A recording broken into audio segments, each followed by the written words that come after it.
साथियों, स्वागत है आपका आपके अपने यूट्यूब चैनल अग्नि कंपटीशन पर। आज मैं ग्राम्य समाज और विकास जो लेखपाल के लिए सभी को पढ़ना है उसकी फर्स्ट क्लास लेकर आई हूँ। आज हम इसका बेसिक देखेंगे, लेखपाल का क्या मतलब है, क्या चीज़ लेखपाल, क्या पद है या क्या काम है लेखपाल का, हम ये देखेंगे। और इसके आगे जितना भी इम्पोर्टेंट फैक्ट हैं वो बहुत सारे इम्पोर्टेंट फैक्ट इसमें मैंने आज इंक्लूड किए हैं। चलेगा, स्टार्ट करते हैं।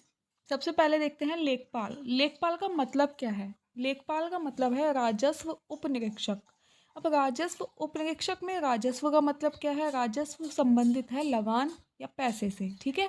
तो जो लगान या पैसों को अपने निरीक्षण में रखे या ग्रामीण क्षेत्रों का जो राजस्व का निरीक्षण करे वो ही लेखपाल कहलाता है। अब राजस्व ये उप निरीक्षक है और इससे ऊपर जो होता है वो राजस्व निरीक्षक यानी कि कानूनगो होता है, ठीक है।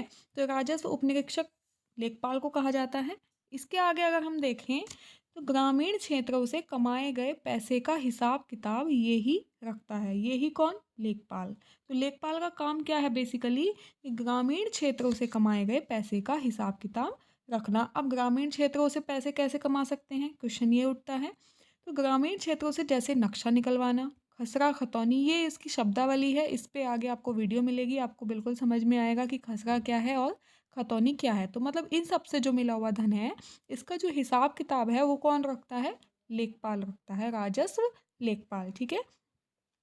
फिर नेक्स्ट है कि ग्रामीण क्षेत्रों से राजस्व के लिए सरकार का सबसे छोटा प्रशासनिक पद लेखपाल का ही है। मतलब ग्रामीण क्षेत्रों से जितना भी पैसे का जो हिसाब किताब रखना है या जो भी कुछ करना है वो सरकार का जो एक पद है, प्रशासनिक पद बोल सकते हैं, वो कौन है? लेखपाल है। और लेखपाल से छोटा कौन होता है? अमीन। अमीन को वसूल करता भी माना जा सकता है। मतलब अमीन क्या करता है? घर घर जाके पैसों का वसूली करता है, इन द सेंस कि किसी के खेत में तुम्हारे खेत के इतने रुपए हुए या इस तरह से करके वो हर साल जाके वसूली कर लेता है, ठीक है। अमीन राजस्व लेखपाल से छोटा होता है।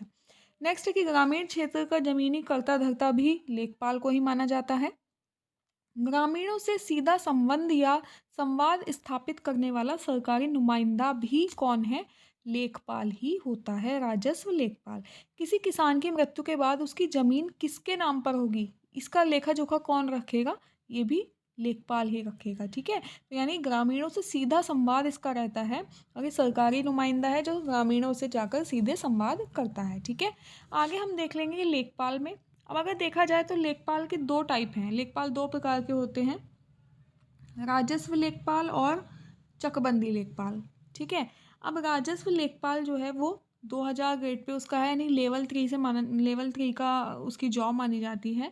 और राजस्व लेखपाल गांवों से सीधा संवाद करने वाला सरकारी नुमाइंदा होता है। ये मैंने अभी अभी आपको बताया। अब अगर हम कहें तो राजस्व लेखपाल प्रमोशन हो जाता है राजस्व लेखपाल का, और राजस्व लेखपाल के प्रमोशन के बाद कौन सा पद आता है? कानूनगो, जिसे राजस्व निरीक्षक बोलते हैं। और ये क्या है? लेखपाल ये राजस्व उप निरीक्षक होता है, और जबकि प्रमोशन होके कानूनगो बन के क्या बनता है? राजस्व निरीक्षक, जैसे कानूनगो बोलते हैं, ठीक है। अब उससे ऊपर अगर हम देखते हैं क्या होता है कि राजस्व लेखपाल इसका जो भी लेखा जोखा है वो कानूनगो के पास जाता है। फिर कानूनगो से वो नायब तहसीलदार के पास जाता है। नायब तहसीलदार या तहसीलदार एक ही माना जा सकता है जो पीसीएस के थ्रू जो लगते हैं। अब नायब तहसीलदार सबसे छोटा न्यायिक पद है, जबकि इसका ग्रेड भी 4200 ही है, लेकिन इसका जो पद है वो न्यायिक पद माना जाता है सबसे छोटा। मतलब अगर किसी भी दो पक्षों में झगड़ा हुआ है किसी ज़मीन को लेकर या किसी भी विवाद, कोई भी विवाद है, तो उसको उस पे अपना न्याय देना किसके अंडर आता है? नायब तहसीलदार के। लेकिन अगर आप जो भी पक्ष है, अगर कोई भी पक्ष उस न्याय से एग्री नहीं है तो वो उप जिलाधिकारी के पास जा सकता है या एसडीएम के पास, एसडीएम जिसे बोल देंगे, या फिर जिलाधिकारी के पास भी जा सकता है। इतनी बात समझ में आई। अब क्या है कि नायब तहसीलदार जो है वो सबसे छोटा न्यायिक पद हो गया। और तहसीलदार क्या करता है? तहसील स्तर पर राजस्व इकट्ठा करता है, ठीक है। और जबकि गांव के स्तर पर कौन राजस्व इकट्ठा कर रहा है? राजस्व लेखपाल, ठीक है। उप जिलाधिकारी और जिलाधिकारी या कलेक्टर हम जिसे बोलेंगे, जिलाधिकारी तो उप जिलाधिकारी से ऊपर आ जाएगा, यानी कि सबसे बड़ी पोस्ट अगर देखी जाए इसमें तो फिर जिलाधिकारी है। लेकिन अगर जिला स्तर पर, तहसील स्तर पर राजस्व इकट्ठा कौन कर रहा है? तहसीलदार कर रहा है, ठीक है।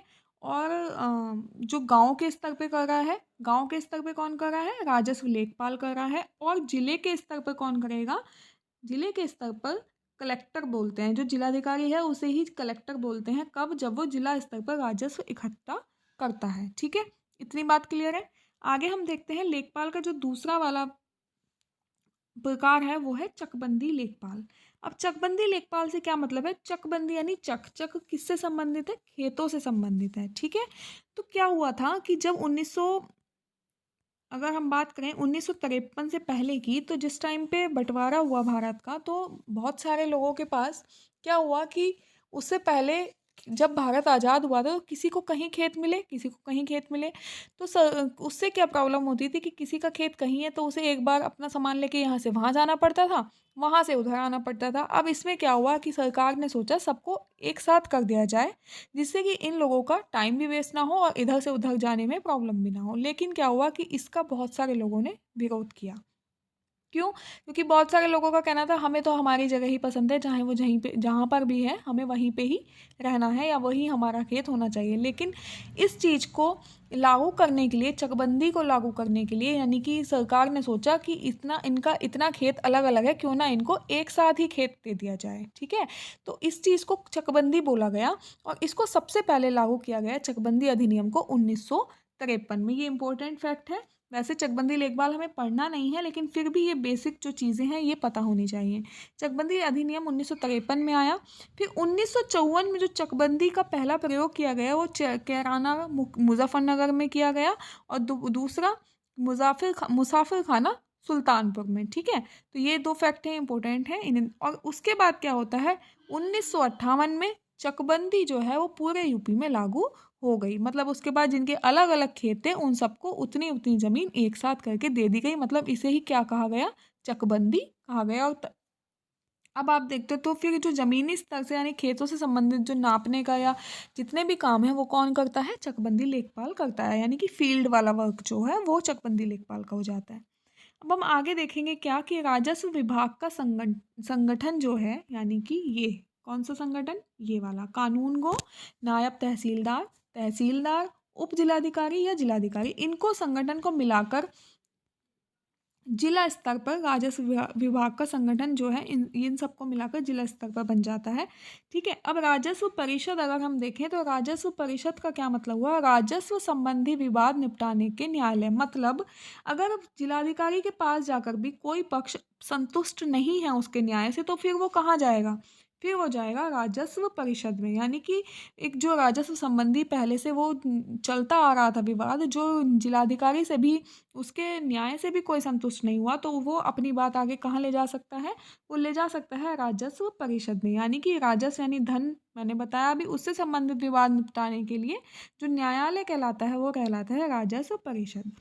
नेक्स्ट क्वेश्चन जो कह दे या इंपॉर्टेंट फैक्ट है कि यूपी में कुल राजस्व न्यायालय कितने हैं, तो 2651। ये अपडेटेड फैक्ट है। तो कितने हैं, 2651 अपडेटेड हो गए हैं। ठीक है, आगे हम राजस्व परिषद की बात करें तो राजस्व परिषद क्या हुआ, राजस्व परिषद मतलब जहाँ पे आप अपना कोई भी निपटारा करवा सकते हैं किसी भी विवाद का। अब वो भी कितने प्रकार के हैं, राजस्व परिषद भी दो प्रकार के हो गए, एक तो प्रशासनिक मुख्यालय और एक न्यायिक मुख्यालय। ठीक है, अब प्रशासनिक मतलब प्रशासन, और प्रशासन यूपी का कहाँ है, लखनऊ में। तो इसको हम ऐसे याद रख लेंगे या ऐसे नॉर्मल कनेक्ट भी हो जाएगा कि प्रशासनिक मुख्यालय कहाँ पर है, लखनऊ में है। और जबकि न्यायिक मुख्यालय कहाँ है, इलाहाबाद में है। ठीक है, तो राजस्व परिषद के दो टाइप का मुख्यालय है, प्रशासनिक और न्यायिक। यानी कि प्रशासन संबंधी कोई निपटारा होना है तो वो आपको प्रशासन से अगर कुछ भी मिलना है या कुछ होना है तो उसके लिए आपको कहाँ जाना होगा, लखनऊ के मुख्यालय में। ठीक है, आगे हम देखते हैं भारत। तो भारत की बात करते हैं तो भारत कृषि प्रधान देश है, यानी कि गाँव की प्रधानता है भारत में। ये इंपॉर्टेंट फैक्ट्स यहाँ से स्टार्ट हो जा रहे हैं। तो भारत कृषि प्रधान देश है, इसमें गांव की प्रधानता है। अब भारत में कुल गांव की बात करते हैं अगर, तो भारत में कुल गांव है 6,40,930। और ये सब हैं किसके अनुसार, 2011 की जनगणना के अनुसार। क्योंकि जो 2021 की हर 10 साल बाद, जैसे कि सबको पता है, जनगणना होती है। इस बार जो जनगणना होनी थी वो कोरोना की वजह से नहीं हो पाई, तो अभी जो आंकड़े चल रहे हैं वो 2011 वाले ही चल रहे हैं। तो 2011 के अकॉर्डिंग अगर हम देखें तो 6,40,930 या बोल दें 640,930 गाँव हैं भारत में। अब उनमें भारत में भी गाँव के भी 2 प्रकार हो जाते हैं, एक आबादी वाले गाँव और एक बिना आबादी वाले गाँव। अब आप कहेंगे कि आबादी वाले गाँव कितने हैं? तो 6,40,930 में से 5,97,464 गाँव ऐसे हैं जिनमें आबादी बसती है, ठीक है? अब बात आती है कि बिना आबादी वाले गांव कैसे हो गए, जो 43,466 है। तो बिना का आबादी वाले गांव ऐसे हो जाते हैं जहां पहले कम लोग निवास करते थे, अब वो वहां से कहीं शिफ्ट हो गए हैं, किसी और गांव में शिफ्ट हो गए या किसी शहर में शिफ्ट हो गए। तो या फिर गांव की जनसंख्या बहुत कम होने की वजह से उन्हें किसी और गांव में शिफ्ट कर दिया गया, तो उन्हें बोल दिया बिना आबादी वाले गाँव। ठीक है, आगे हम देखते हैं 2011 की जनगणना के अनुसार, ये बहुत ज़्यादा इंपॉर्टेंट फैक्ट है और पूछा हुआ है, ठीक है, तो आप इसको थोड़ा ध्यान रखें। 2011 की जनगणना के अनुसार गांव में निवास करने वाली जनसंख्या टोटल 121 करोड़ में से अगर देखें तो 83.3 करोड़ जनसंख्या गांव में निवास करती है। और जो अगर 100% का देखा जाए तो 68.8% लोग गांव में निवास करते हैं। यानी अब आप कह सकते हैं कि जो भारत है वो गांव प्रधान देश है, ग्राम प्रधान देश है। यहाँ पे गांव की बहुत ज़्यादा अधिकता है। केवल शहर में कितने लोग रह रहे हैं? 31.2%। लेकिन ये डेटा 2011 की जनगणना के अनुसार है। ऐसा हो सकता है कि अब शहरों में रहने वाले लोगों की जनसंख्या बढ़ गई हो, अगर अब न्यू जनगणना होगी तो उसके अकॉर्डिंग चेंज होंगे फैक्ट्स, ठीक है। आगे कुछ इंपॉर्टेंट फैक्ट्स हैं वो देखते हैं कि गांव या परिवार एक सामाजिक इकाई है, ये सर्वविदित तथ्य है। तो क्वेश्चन यहाँ से ऐसा बन सकता है कि गांव किस कैसी इकाई है, तो वो हो जाएगा सामाजिक इकाई है, ठीक है। नेक्स्ट है मनुष्य एक सामाजिक प्राणी है, ये किसने कहा? अरस्तु ने कहा। और नॉर्मल सी बात है, मनुष्य समाज में रहता है, उसे अपने कार्यकलाप करने के लिए क्रियाकलाप करने के लिए एक दूसरे की सहयोग की जरूरत होती है और सहयोग समाज से मिलता है। तो मनुष्य क्या है? एक सामाजिक प्राणी है, अरस्तु ने बोला था। भारत गांव में निवास करता है, ये महात्मा गांधी ने कहा था, क्योंकि भारत में गांव की जनसंख्या, गांव में रहने वाले लोगों की जनसंख्या बहुत अधिक है। एक बहुत मुख्य भाग गांव में जनसंख्या का रहता है, तो इसलिए भारत गांव में निवास करता है, ऐसा महात्मा गांधी ने कहा। आप किसी राष्ट्र में महिलाओं की स्थिति देखकर उस राष्ट्र की हालत बता सकते हैं, ये स्टेटमेंट कहा था पंडित जवाहरलाल नेहरू ने। इम्पोर्टेंट स्टेटमेंट है, इनको अपने पास नोट कर लें। आगे हम देखते हैं, जब गांव की बात चल रही है तो गांव के बारे में भी कुछ देख लेते हैं। गांव जिसे हम ग्राम बोल देते हैं। अब सबसे पहले देखा जाए तो ग्राम शब्द का उल्लेख कहाँ हुआ है? वैदिक साहित्य में, ठीक है। तो गांव है क्या? बेसिकली गांव की को डिफाइन किस प्रकार से करेंगे? यदि राज्य सरकार राज्यपाल द्वारा अधिसूचित एक भौगोलिक क्षेत्र जहां लोग निवास करते हैं, गांव कहलाता है। अब राज्य सरकार मतलब राज्यपाल, अगर ऐसा नहीं है कि आप अपने मन से कोई गांव बसा लेंगे, मतलब हम यहाँ रह रहे हैं, हमारे बच्चे यहाँ रहेंगे, आप अपने मन से उस गांव का नाम नहीं दे सकते। कब तक? जब तक वहाँ पर जो उसकी शर्तें हैं कि वो गांव कब बनेगा, या वो राज्यपाल के द्वारा अधिसूचित किया जाए एक ऐसा भौगोलिक एरिया कि वहाँ पर राज्यपाल की एक अधिसूचना जारी की जाए, वहाँ पे वो एरिया गांव कहलाएगा। अब देखा जाए तो ग्रामीण क्षेत्र होने की, या ग्रामीण क्षेत्र है, इसकी क्या शर्तें हैं? कब कोई एक एरिया गांव कहलाएगा? अगर उसकी जनसंख्या 5,000 से कम है। कब घोषित? केवल उस टाइम का देखा जाए, ऐसा नहीं है कि अगर 5,000 से ज़्यादा हो गई तो फिर गांव नहीं रहेगा, लेकिन जिस टाइम पे उसे घोषित किया जा रहा है उस टाइम पे जनसंख्या कितनी होनी चाहिए? 5,000 से कम होनी चाहिए। अब जनघनत्व की बात करें, जनघनत्व क्या है सबसे पहले ये देख लेंगे। प्रत्येक वर्ग किलोमीटर में निवास करने वाले लोग, वहाँ का वो जनघनत्व कहलाएगा। सपोज 1 किलोमीटर में अगर 100 लोग रह रहे हैं तो वहाँ का जनघनत्व 100 हो गया। 1 किलोमीटर में रहने वाले लोगों की संख्या अगर 10,000 है तो वहाँ का जनघनत्व 10,000 हो जाएगा, मतलब 10,000 प्रति वर्ग किलोमीटर में। तो अगर 400 व्यक्ति 1 किलोमीटर में रह रहे हैं तो वहाँ वो एरिया क्या हो सकता है? गांव घोषित हो सकता है, लेकिन 400 व्यक्ति पर वर्ग किलोमीटर में रहने चाहिए और इससे ज़्यादा ना हो, ठीक है। इससे कम हो सकता है लेकिन इससे ज़्यादा ना हो।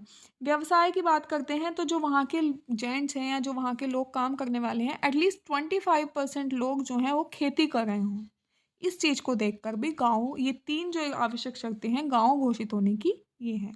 अब बात की जाए ग्रामीणों के मुख्य व्यवसाय की, तो ग्रामीणों का मुख्य व्यवसाय कृषि और पशुपालन, यानी कि दूध बेचना। पशुपालन में क्या आ जाता है? दूध बेचना, गाय पालना, भैंस पालना, ये सब चीज़ें शहरों में तो नहीं होती है ना, गाँव में ही होती हैं। तो गाँव का मुख्य व्यवसाय भी यही है।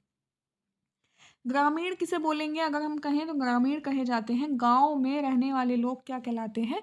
ग्रामीण कहलाते हैं।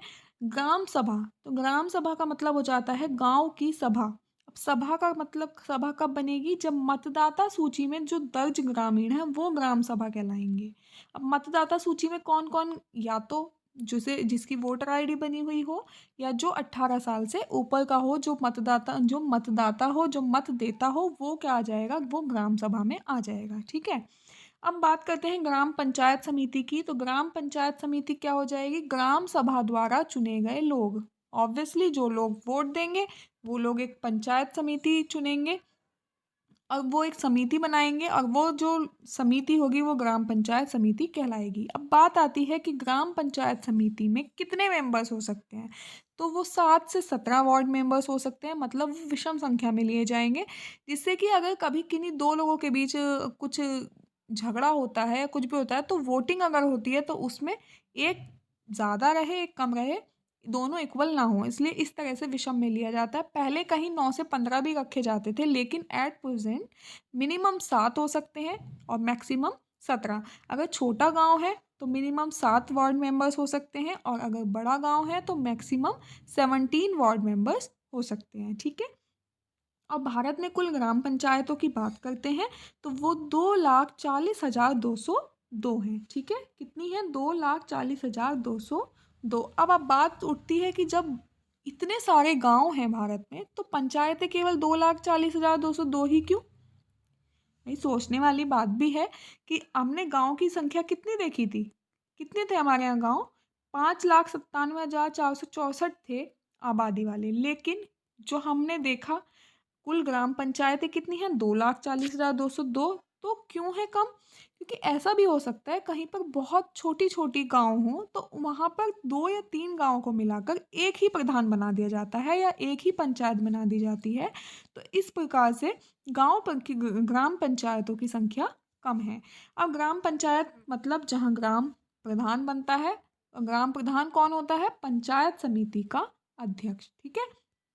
आगे हम क्या देख लेंगे? आगे हम देख लेंगे कि यूपी में इंपॉर्टेंट फैक्ट्स हैं, दोनों आए हुए फैक्ट्स हैं। यूपी में कम से कम एक वर्ष में 2 ग्राम सभा बैठक होना अनिवार्य है। मतलब जो लोग ग्राम सभा, जो लोग वोट देते हैं उनकी बैठक, ग्राम सभा आप समझ गए हैं क्या है? तो उनकी कम से कम एक साल में 2 बार बैठक होनी अनिवार्य है। हालांकि होती नहीं है, लेकिन ऐसा कहा गया है कि एक साल में 2 बार कम से कम उनकी बैठक होनी चाहिए।